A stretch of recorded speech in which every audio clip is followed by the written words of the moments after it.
Furious Driving, proud to be supported by Diamond Bright, protecting, cleaning and caring for the Furious fleet and for yours, with 10% off using code FD10. Follow the links in the description below. Welcome to Furious Driving, and today we're taking a slightly different look at a different aspect of motoring. You might not realise quite how popular hot rodding, car customisation and modification is, certainly in the traditional modification sense, is in this country. It's an entire culture and lifestyle for a lot of people. And if you want a car built to a professional high standard, there aren't many places you can go to. However, perhaps the biggest hot rod factory in the UK is Valley Gas, and its owner, Jimmy Hibbard. Hi. This is actually a family company. Jimmy and your wife Ellie, you've been here for quite a while now. 22 years we've been running the shop. Wow. So. And it's moved from a smaller place nearby to a bigger place, and it's grown and it's grown. Yeah, then we started off with just this side, and we took over the other side, and we added a shop to it. Yeah. So we're just about to add a paint shop to it as well. So it's growing and evolving. So shall we look through and have a chat about where it's all come from? Yeah.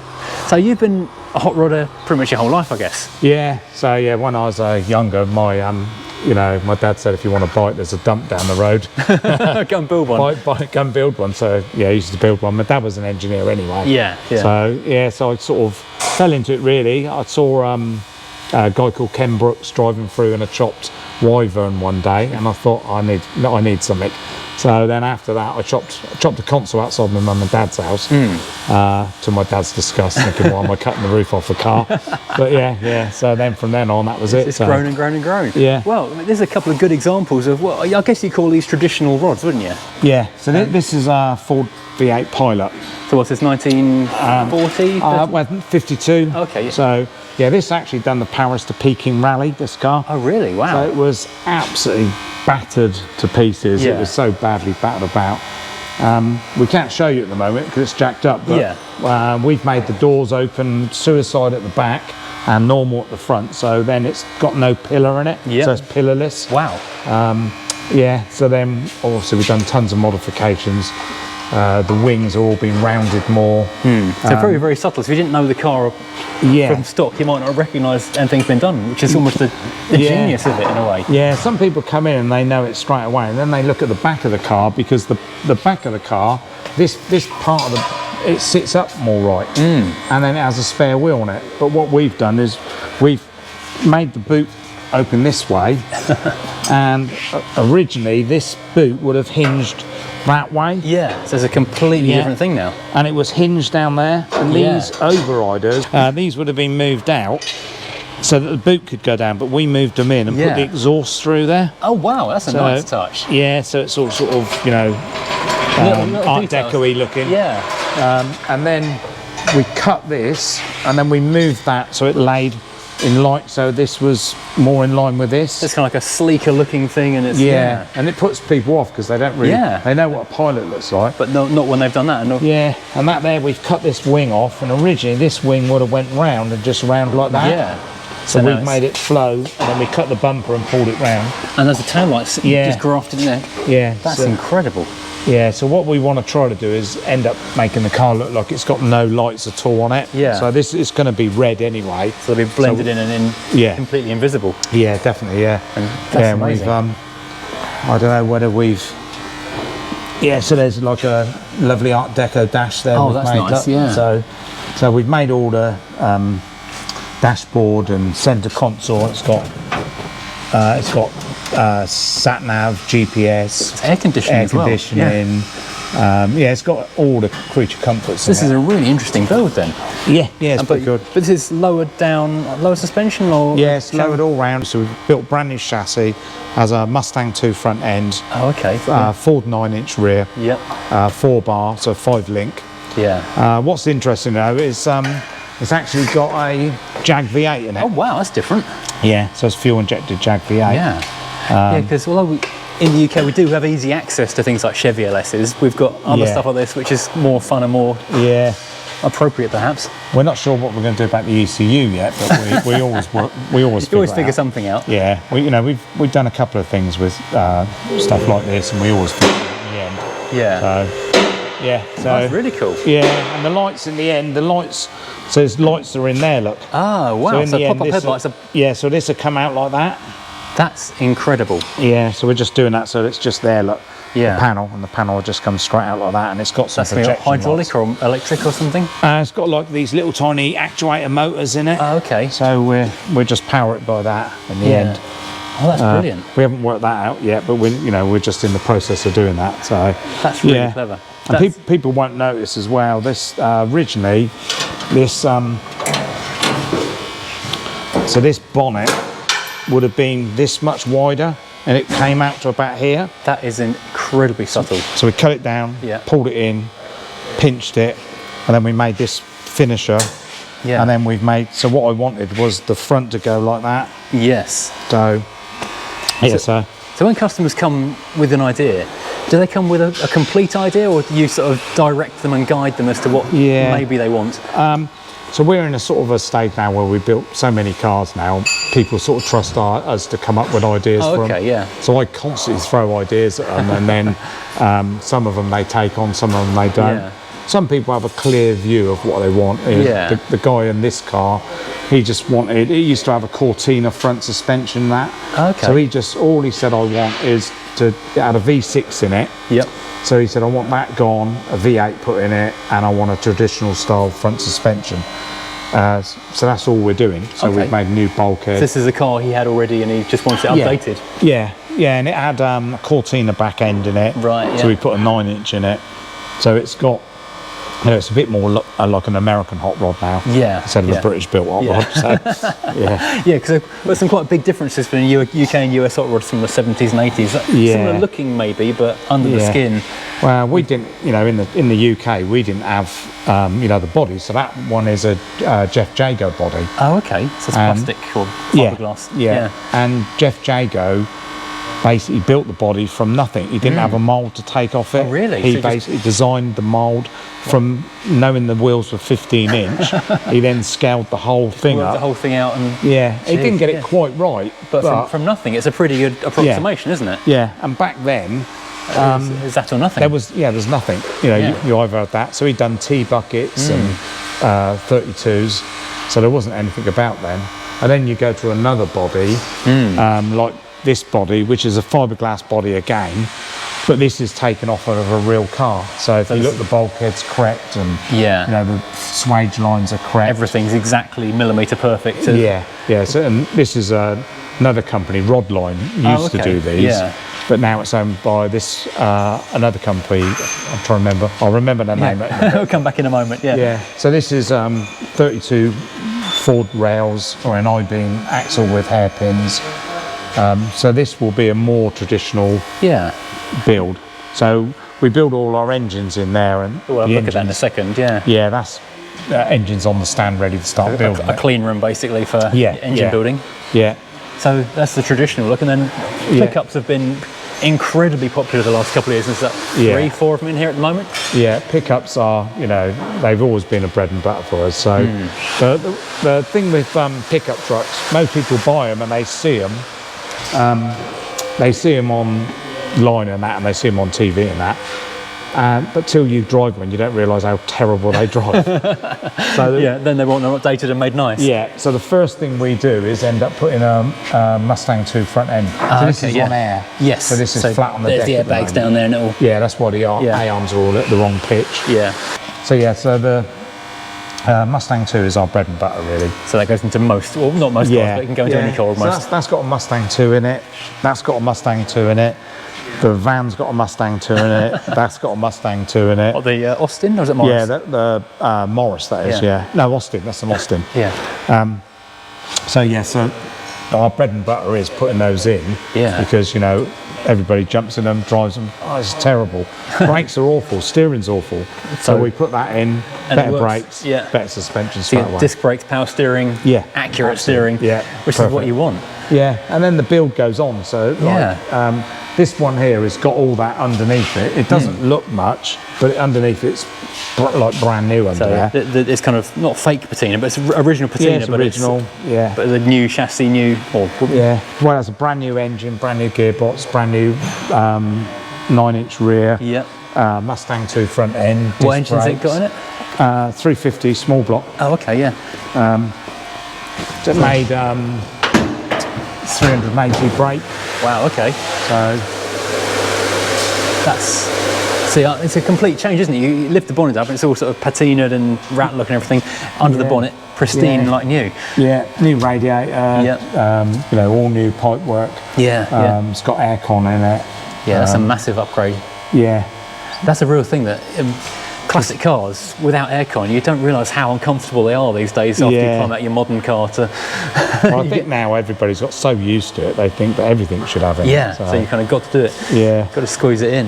Yeah, you know, it's, like I said, this guy, it's nearly done now, and he said, I want to be able to use it, don't want to worry about it being smacked around. Yeah. But I want it to drive nice, stop nice, have some creature comfort. It's got a leather interior in it. Oh, probably someone working it. Yeah, so just working on it at the moment. So yeah, nice little seats. Yeah. Nice dashboard. Does it lovely in there, doesn't it? Yeah. So it's all been painted inside. Yeah. So you notice there's a little tape over everything so that nothing gets marked. Yeah. Well, the steering wheel, I think that's a 56 Chevy. I can't remember exactly. But what they do is they make them and they make them smaller. Okay. But that steering wheel is probably about £350, so we don't want to. You don't want to scratch on that, do you? Yeah, and then it'll have all new clocks in it, and it has USB points put everywhere. And this is like a GPS for the speed. Right, so through these curtains here, we've got Ben. Hi, I'm Ben. I'm workship foreman at Valley Gas Speed Shop. I've been here a little over 10 years now. So this is the engine building station or area? Yeah, so they come in here, they get stripped down.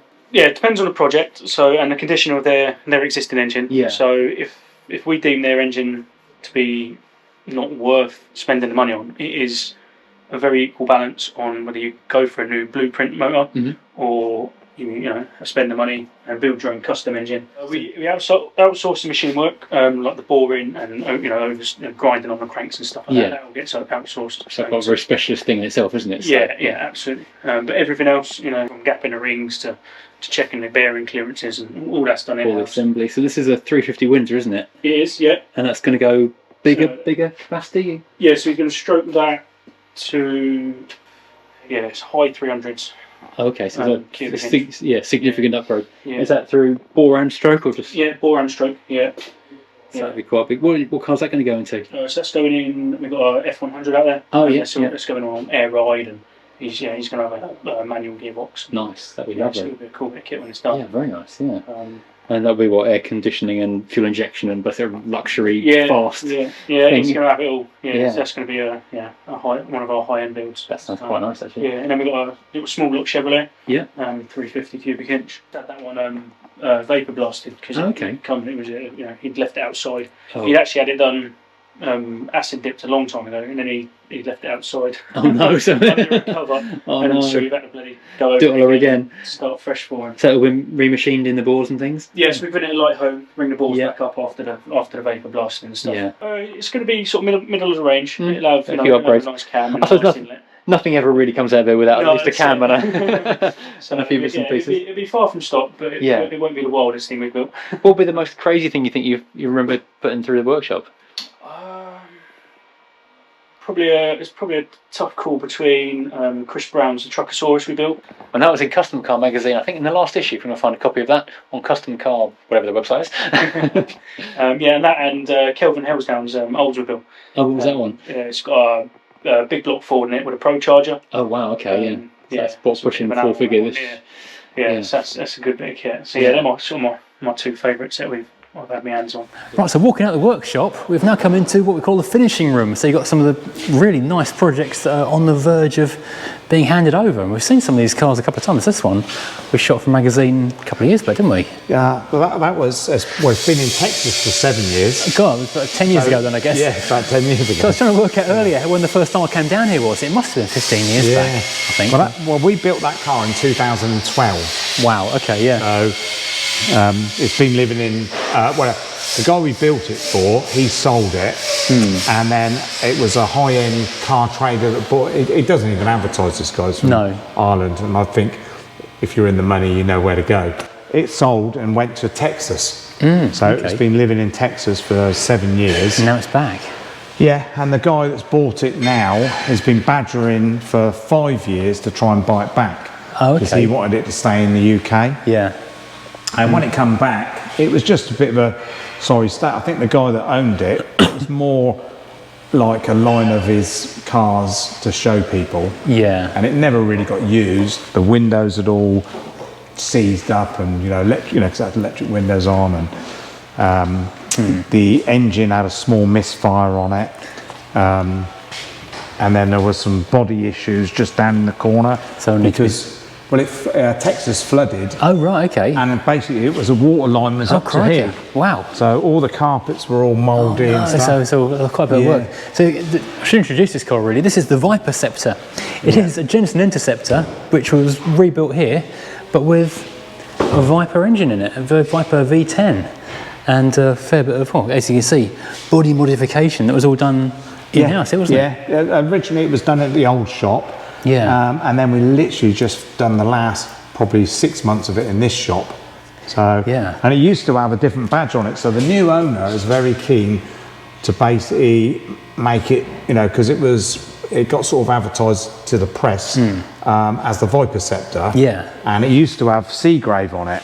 And everybody called it the Viper Scepter. So it seemed to make sense to just badge it as that. And, so we re-badged it, and we've put a more modern stereo in it now. And it's got a lot more creature comforts in it. Oh, okay, yeah. So as things have evolved around the car, you can get on and bring it into the modern age. Aircon system in it now. Yeah. Well, you always needed it anyway with these, didn't you? But Yeah. And these here, we made these years back. Aluminium. Yeah, and you could see the CNC marks, but we've polished them all out now. And we've just done lots of things at it. We upgraded the brakes a little bit. Yeah. We're just putting new coil packs on it because one of them's got a crack in it. But it's all running and driving. It's all ready to go, really. We've done tons of, bits of body work on it and little finishing things. Yeah. That's a really cool thing. But yeah, originally, there was so much body work done. Yeah. There's so much bodywork done on it that we've done. It was probably about an inch filler in on the rear quarters where it obviously had a smack. Oh, crikey! So when we peeled it back, it probably would have been a donor car to someone and not a build car. It's such a rotten shell to begin with, but you've restored the shell and then modified it. So, because it's got integrated bumpers rather than the separate 70s bumpers. So all of this from basically there down, all of that's handmade. Yep. They're Lotus Elise. Oh, okay. I can't even remember what we got those from.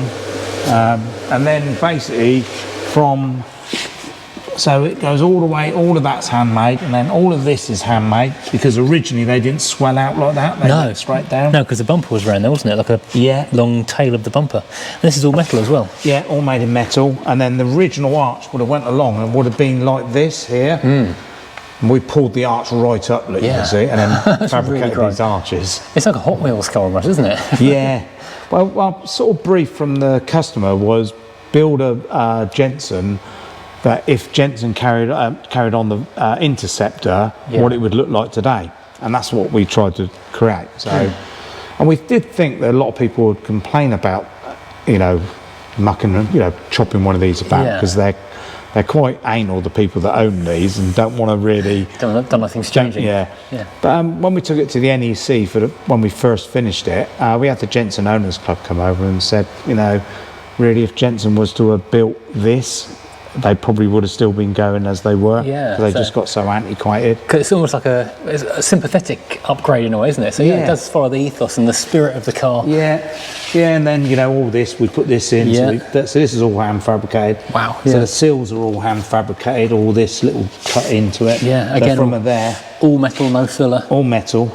They're Fiesta. Oh really? Yeah. So then it goes on there, and then this scoop in it. They have a scoop, but it's not quite like this. No. So that's all up there. That's all hand fabricated. All the arches are hand fabricated again. Yeah. Again, what size was they? 20? 20s. Yeah. I think they come off a Dodge. Right. Yeah. Dodge Nitro or something like that. And then we had high spec makers front and rear discs. I think it's got like 13, 14-inch discs on the front. It's got brilliant brakes on it. So. Yeah, and then... That's astonishing, Yeah, the front, the whole of that, basically the whole of that is new. Yeah. Because they never went like that. No, it was a separate bumper, wasn't it, again? So, these are Chrysler 300C. and they looked like, oh, just put them in. They were an absolute nightmare because Chrysler 300Cs are like that, an angle, so all the beams would be pointing the wrong way. Yeah, so we had to take it all apart inside, refabricate it, rebuild the headlamp units themselves. Yeah, so it goes straight. Crikey. Grille was hand fabricated because it's similar to the original, but what it is, it had to obviously be to line up with those lamps, didn't it? So. Yeah, and then when I put this scoop in it, I wanted it to line up with this. Look, so when the bonnet's down, it all lines up with it. So, like I said, all of that's hand fabricated. It's a ton of work, isn't it? Yeah, so this is all hand fabricated. And then the best bit, which no one ever notices, which was a mistake. Normally it would go straight and go straight into that and then up. Yep. But if you feel that, it dips down and then dips back up. Oh yeah.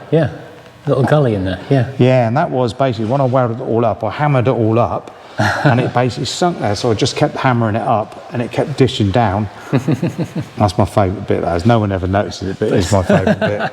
So, oh, that's hilarious. Yeah, as you can see, we've put a Dodge Viper engine in. Yeah. It's 8.3 V10. Yeah. It made 600 horsepower on the dyno, 602 actually. And then we obviously bought from Row Racing a set of standstill headers. And there was talk about doing a lightweight version at one point because when we met Row Racing, which are, they're a specialist in this engine. Yeah. We had a customer at a SRT 10 and he said, I want to get more power. And they'd done a supercharger kit for him. Oh, wow. So we bought a supercharger kit to go in the SRT 10. It made 777 brake. Wow. Yeah. That sounds fun. So then I started sketching drawings up to do a lightweight version. So we were going to do a supercharged version of this with a manual in it. And then, wow. Yeah. Yeah. Sounds really good. I'm quite excited about that. Yeah. I know. We just need a customer to do it now. But yeah, this guy, I think, when he gets the car back, it'd be back to how it was when we done it. Be perfect again. Yeah, definitely. That's amazing. That's one end of what you can do, and another one project is coming to an end of its run as well. It's ready to hand over. This is a Volvo 544. Yeah, which is something very different in terms of hot rodding, isn't it? So this was built 23 years ago. It was never finished. The guy started to have it built. A friend of his basically roof chopped it and done lots and lots of body mods on it. And they put a Rover V8 in it. Okay, so this is like a traditional British kind of rod from 20 years ago. Yeah, and then what happened was it sat for so long, all the metal had gone, pretty bad. Yeah. So we basically stripped it back to bare metal. We had to put a new part of the roof in because there was too much filler in it. And then we basically repaired anywhere that needed repairing on the body.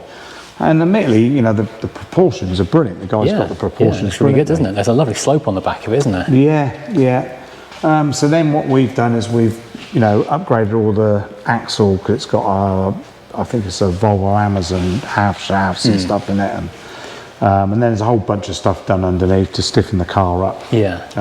It's actually a TVR engine. It's a 3.9 engine, V8. We rebuilt it. It's got a modern gearbox. I think it's out of a Range Rover, 5-speed manual. Then we put the disc brakes on it. We put a steering rack, so we designed a steering rack. Oh, okay, set up for it. So this really is massively upgraded over the old days. Yeah. And then we custom made this grille, and obviously it had the opening, but there was nothing in it. Oh, it just opened straight to the radiator. Yeah. So then we've done a whole bunch of little bits of modifications. Inside, so the doors. The interior is beautiful. Yeah, the doors open just with a key fob. Yeah. They pop. Wow, look at this. This is stunning, isn't it? What are the donor seats? I think they come out of a Renault. Oh, really? Like a Clio or something like that? Yeah, something like that. They're really narrow. That's really, really useful. Yeah. When we build the cars, we do a whole log of everything we've used, everything we've done. We also take pictures all the way along the build, and then the customer can go on the I don't do the internet sort of stuff, but you know, the cloud. We can link them to the cloud, and then they can see every picture we've done. So I love how it's complete artist with anything metal, but anything technical, it's just random words. Yeah, I know. I'm rubbish, aren't I? So, but yeah, so all the centre consoles all hand fabricated and out of steel, and machine turned dashboard, and the customer supplied all the clocks. Oh, okay, yeah. So we just put it in that, you know, because it was just looked a bit plain along there. Yeah. All the contacts into the doors, that's interesting, for the central locking electric windows. And yeah, so when the door's shut, these make a contact instead of having tons of wiring through it. It's really neat, isn't it? Yeah, because it's got the motors in there to open the doors, and it's got electric windows in there. Yeah, so it's like a remote popper to get in and out of the car rather than any handles, so it's really clean. Yeah. What's the colour? What colour is it from? It's a Ford colour, that is. Oh, really? I can't remember what it's actually called, but again, the customer chose it. When we were getting close to the end of the build, he came up with a bunch of colours that he was thinking of doing, and we truthfully didn't know about brown. No. You know, but we think he chose absolutely brilliantly. It really works on the shape, doesn't it? Yeah, That's definitely. Really cool. Yeah, and we had done the wheels, you know, that colour to complement it. And obviously go to the dials and everything, Yeah, and truthfully, when he actually said about, I'm thinking of doing a brown interior as well, we were like, well, hang about. Okay, you know, this is good. You know, but, you know, he had a good eye, and he was an engineer as well. So he knows his stuff. It's been pretty cool. Well, there's two other cars near to look at. We'll move on to that one as a pinnacle, crescendo. This is the Sylvester Stallone Cobra Tribute car. So, Yeah, so again, the guy, this is normally, you know, the customers, like I said, she's actually Italian. That car used to be in Texas, but now it lives to the other side of London. This one is Andover, our local town. Oh, wow. I couldn't get more local than you tried. So I just interviewed a lady to maybe join us, and I said, Texas, Italy, Andover. But yeah, so he's fanatical on the film. Right, and he probably couldn't look more or less like that for Sylvester Stallone if he tried. But we can give the call though. Yeah, but he's a really, really nice guy, and he's sort of so keen on getting it done. He's got another car, he's got a Mustang as well. Oh, okay. But yeah, so obviously with the original car, it had French lights, and the grille was shortened. And it's funny is that when you watch the film, the car changes colour. It's 3 different colours of grey. So it's shiny, satin, matte. Is that 3 different cars they've used during filming? And they had about 6 cars. Right. Yeah, so he knows everything about this stuff. So there was one of them for close-ups that were really nicely done. There was one that had a small block Chevy with nitrous on it. Oh, for the sort of fast stuff. Yeah. And there was a couple to smash up. Yeah. But yeah, so we French the lights like as original were. Which means they've taken the bezels off in it, Yeah, sink back in. Grill's made, and then... What's the grill from? That's original Mercury. Yeah. But what it is normally, this is spread apart and has a big tooth there. But on the Stallone car, they took the tooth out and pulled the grille in. So what's going to fit around the edges? Well, it doesn't. That's it. Sort of when it's all off, it looks like it just floats in midair. Oh, okay, yeah. Yeah, so it's actually quite a cool thing to do. It's a really easy custom thing, and it's hardly anything. You just take a piece off and join it together. Job done. That's nice. Yeah, that's pretty cool. Not bad days. I love the indicators hidden behind there. Didn't notice them before. Yeah, that's a good idea. Yeah, so the original, obviously, because he wants to use the car and that. Yeah. And the original car didn't have anything. No, of course not. No. Yeah. So we're trying to hide some of the creature comforts for it. Yeah, make it usable but discreet. Yeah. So then we've got the big grill which you've made here. Yeah. So we made this scoop. Yeah. So that's just as the original were. Yeah. So we obviously know the wheels were 15-inch, 16-inch. Original. So what we've done is just scaled it all off. Okay, using that measurement as to work that. And you've done a roof job. How many inches have you taken out the roof? Is that 2 inches, 3 inches out there? Yeah, it's only a subtle chop. So the original car. So we've done another one of these before, and the roof chop was really low. Yeah. And I actually like this because you sort of look at it and go, is that standard? Yeah. And it's a bit like the Volvo as well. People come in and they walk in and they just think it's as it should be. Yeah, don't realise the work's gone into it. Yeah. But yeah, it's just a small chop. I think it was like 2.5 inches and no, 2 at the front and 2.5 at the back. Gotcha, yeah. And then we laid the screen down. So you know, as with all, you know, anybody that chops these things, you know, they normally cut this out, keep the glass in it to keep it all rigid, and then just lay it down so you can use the standard glass. Yeah, keep it all in the right place. And this has got the standard screen going back into it. Yeah. And then the flat glass, so good thing with a roof chop, you sort of got to weigh up what you can use. So that's all flat, and then flat again. So nice and easy. Yeah. It's got the split screen. Split screen, yeah. That's pretty good. So we've rewired it as well, because it was 6 volt, so we've rewired it it's now. 12 volt now. Yeah, 12 volt. It's lowered, obviously. Is that just suspension, or is it chassis work as well to make it this low? No, there's plenty of room there. Normally, again, we lower them a lot lower, but again, this is Sloan matching the film, Yeah, and they won't be the wheels. What it will have is BF Goodrich with moon discs on, so like an aluminium disc that goes over it. But in case you don't know what a moon disc is, it's these. These are like the archetypal, or the beginnings of hot rodding. These appeared from Mr. Moon. Yeah, he made them to make the wheel more streamlined and on for Bonneville. Because the hot rodding birth was all about speed and drag racing, and that improved aerodynamics. So that's a customer car, but there's one final car in here, which is quite a big deal. Yeah. And this is your own car. Because if you're going to be a hot rodder building hot rods, then you should probably have one of your own at least. Yeah. I bought this car 14 to 15 years ago. I was badgering this guy for about 4 years before, because I wanted to build it as a race car. So I used to have a 33 Willys that I used to drag race. And basically I got rid of it and then thought, no, I'm not doing any more drag racing. And then I had a sort of inkling to build a Thunderbolt. Yeah, so a Ford Thunderbolt is, they were a factory only race car. So they come with no carpets, plexiglass, no sun visors, no radio, no heater. Just stripped out, lightweight. Yeah. The shell and a big engine, basically. Yeah. So, and they made 100 of them.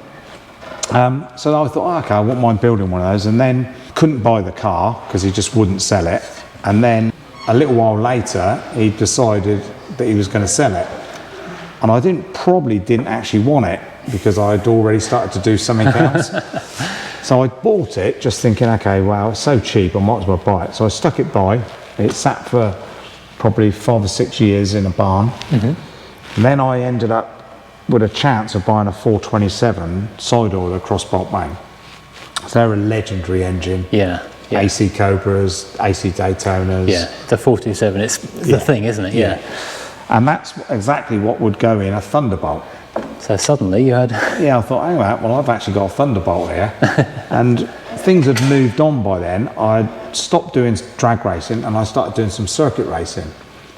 And I thought, I tell you, I've got this car that I could build a drag racing car that would be perfect. But then I thought, you know, I love my circuit racing so much now. So what I've done is I've done this car so it can be dual purpose. Yeah, okay. So it's a drag racer / circuit racer, depending on how you configure it for the day. Yeah, so it is more set up to go circuit racing, but we can run it in a bit of drag racing as well. Yeah. It'd be a road car as well, so I can run it on the road now. Yeah, so at the moment it's got the drag racing hood with a reverse hood scoop. Yeah, so that's the original. So, and obviously on the model that we ended up with, you can see that's what they looked like. And they had lots of cool features. So they were fog glass, wings, doors, boot. And you've managed to source all this stuff as well. So it's proper, genuine reproduction. Yeah, definitely. Yeah, and it's they were really well known. They were the first car to do it. They took the 2 inside lights out. They had 2 massive big tubes that went to an air filter that basically sat on top, obviously, of that. So it's ramming cold air ducted straight into the engine. Yeah. And that would sit there. And then there would be air pipes, and that's why they had the big bulbs for that. So the idea is to basically run it in drag racing. Yeah. And then when we want to do circuit racing, this would come off. And we've got this other scoop over here. Yep. Which is being fabricated at the moment. So just fabricating. I'll sit that on there to show you what that looks like. So that's So this is in the process of being made as we speak. Yeah, so that will sort of sit there, and what it will take the cold air from the sucking through here. Yeah, from there straight into the engine. Yeah, and then I'll take the bonnet off and put the circuit racing bonnet on, which is over there. It will change wheels and tyres. Yeah, obviously. To the what's on it now. This is circuit wheels at the minute. Yeah, they're the circuit wheels and tyres at the moment. So, I think my favourite thing you're talking about, all this stuff you're talking about, is the little detail on the back. There's lots of stuff like this car, but you see it's got these kick plates down here, which you don't even notice, but you're saying about here, this bit down here, this is some little thing that no one notices, but... Yeah, so, you know, I mean, I'm sort of good friends with a guy called Lee Holman, which is from the famous Holman and Moody. Yeah. So, when we went on holiday, me and my wife and the kids and that, I spent 3 days working at Holman and Moody. And good holiday. Yeah, because I just, you know, because it's sort of like a hero thing for me. Yeah, absolutely. But yeah, he was telling us that when the lightweight cars come in to their shop to be prepped for racing or circuit racing or more NASCAR, they took everything, even more stuff off of it as much as they could. Yeah. And then they were saying, oh, the air is going to get behind here when we're on the straightaways at you know, Daytona or whatever. Yeah, so they went, let's make a little panel to stop the air going by. And then they went, oh, we got the old sill plates that were on the car. Let's just use them because they're pliable. Yeah. So shake them in there. So I thought, okay, got to have that on it because, you know, it's an original feature, isn't it? Yeah. But as you say, it's the kind of thing that no one's going to notice and no one's going to realise where it came from. No. But it's a brilliant detail that's so worth doing. Yeah, absolutely, Yeah, this is fantastic. How long do you think it'll be before it's on its wheels? Probably, well, it is just the wiring and a little bit of plumbing. So it's got some cool features in it, really, that not the original Thunderbolts will have, because obviously that they, you know, technology's moved on so much. But I've tried to keep as much period correct as I can, like right down to the little clips that were on and stop the screen coming out, and and all the sign writing. It's not even got my name on it. It's got the original driver that was on it. But then obviously to racing, circuit racing, I have to have this fuel cell, that original tank. The safety's moved on so much that, Yeah, so we have to have that. And then there's things like, that's what they call an oil accumulator. So when I'm racing, if I go into a corner and I brake hard and the oil pressure drops, that if it goes below 20 psi, that valve opens up and shoots a load of oil into the engine to save the engine. And that's a more modern thing as well, isn't it? A lot of race cars use that now. And then the original cars wouldn't have had it, but that's why I've hid it up there. But there's a pump up there, and it goes into the sump in the rear axle. Right. So I've got a pickup in the rear axle, and then it pulls the oil out. It goes into an oil cooler that sits up there. That pulls the cold, you know, the low pressure air, pulls the air in, puts it through there, and then there's holes in the back to let the air back out. So you've got a oil-cooled rear axle. Yeah. Now that's a clever idea. And it's virtually like dry sump, because once it pulls the oil out, it will pull virtually all the oil out. But then it drops it directly on the crown wheel and pinion. So there's two pipes. So it keeps it lubricated where it needs to be. Yeah. That's brilliant.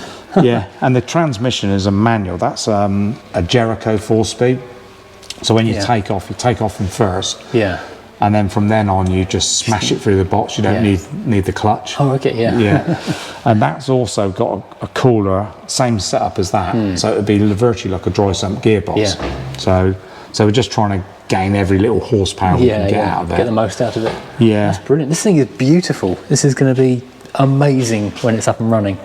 We'll have to come back and see you again when it's on its wheels. We're probably, like I said, we're probably about a month and a half away from finishing. And then we start the lorry then, because we've got a period lorry to go with it. Take it places. So it'd be painted the same colour and stuff. So that's brilliant.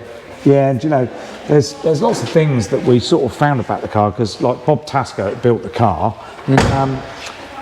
they're still going. They still race. They still exist. And they run a funny car, so they're still racing, and we've had contact with them.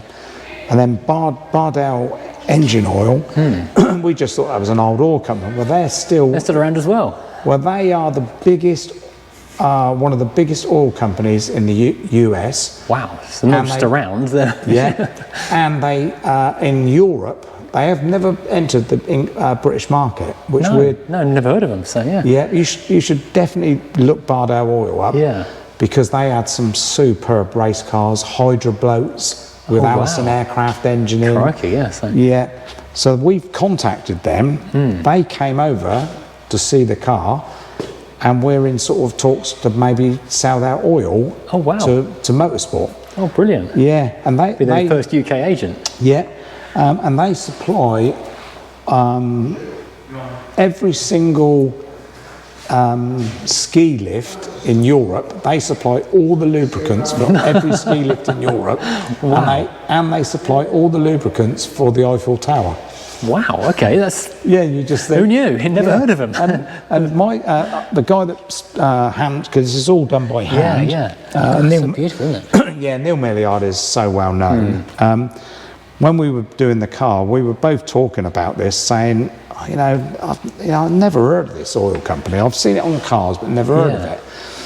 And then it just happened to be I went to see a friend of mine, and then I borrowed some brake cleaner when I was helping him do his sump, and I sprayed it, and I went, it says Bardell Oil on it. So I went back to Neil and said, I think we've got to put it on there. It's sort of on there. It's too much of a part of it, isn't it? Yeah, would have loved all our own name and stuff on, but it's funny, my name's Jimmy, obviously. Well, I thought that was actually you. No. So the original car, look. That's on there as well. Oh yeah, I didn't notice that. It was actually Zimmy, that's a Zim. Oh, okay. So it's Zimmy 2. But everyone thinks it's Jimmy. Yeah, so we just call the car Zimmy 2 now. That's very fortuitous. Yeah. So it just fell into place. Yeah. So, and I like the bit on the back as well. So the original car had it as well. Silver-moi. Follow me. Yeah. Yeah. Brilliant. So yeah, we've done the clips in the front and stuff. Oh, that's so cool. So, final bit of the shop is, the shop, because wouldn't be complete without merch, would it? So as well as getting your car fixed, you can buy all the bits and pieces for your car, get them fitted in there. So again, we never really were going to have a shop. It sort of like got to the point where we were buying, we're buying all the parts for cars. Yeah. We got to about 20 cars. Of course, we were importing all the time to feed 20 cars. So in the end, we thought, okay, shall we just make a little dedicated area for a small shop? Yeah. And it was only literally just a little little cupboard. Yeah. And then we extended it, and then extended it. Yeah. Now we've gone upstairs. Oh, is there more up there as well now? Yeah. So the merch. I'll show you the merch, because we send our merchandise out. Oh, okay. All over Europe. Wow, and okay.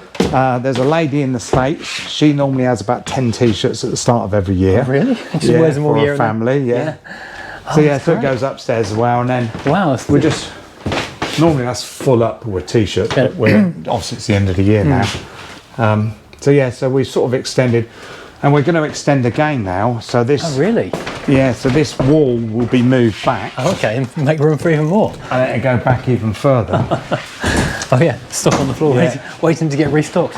Yeah, and there'll be a table in here, and you can have bacon roll and a cup of coffee, and you can just come in, plug your laptop, and sit here and work. Oh, like a cafe kind of deal. Yeah. And there's a mezz floor on there. I noticed that, Yeah, half of that will be storage for the cars in here. The other half will be some tables and chairs out there. Oh, okay. So you can sit there and look down and look at the cars being built. Sort of customers or passers by, whatever, come in and grab a coffee. And that's great. It's a great idea. Yeah. So we're always trying to we'll move on and great ideas. And I think we're stuck in now.